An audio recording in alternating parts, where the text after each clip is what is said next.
A year ago, Cuba finally came in from the cold. Today, the United States of America is changing its relationship with the people of Cuba. When, on the 17th of December 2014, President Obama and Raul Castro made a simultaneous announcement that they were putting the Cold War behind them, it caught everyone off guard.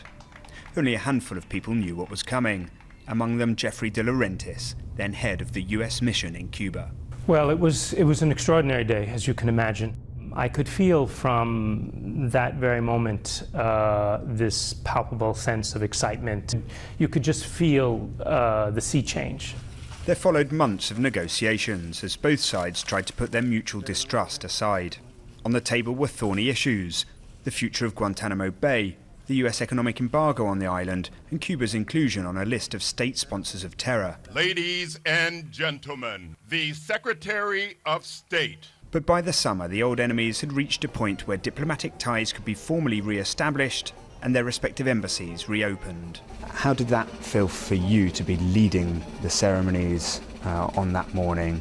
Well, it's actually still a little bit hard to talk about or describe, because we had the visit of the Secretary of State, the first visit since 1945. We had the 3 Marines there who had lowered the flag.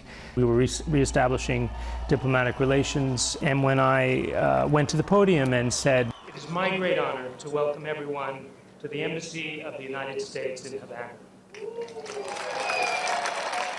the audience broke out into a thunderous applause. And at that point, I realized that this was something fairly extraordinary, and that what we were really talking about here was reconciliation, and that's pretty dramatic in my business. The bilateral relationship has come a long way over the past 12 months, but as well as hope, that has brought new fears for ordinary Cubans. Thousands have fled the island, worried that special immigration laws granting them automatic residency in the US will soon disappear. We have no plans to change our migration policy, and that's the message that the Cuban people need to hear and absorb.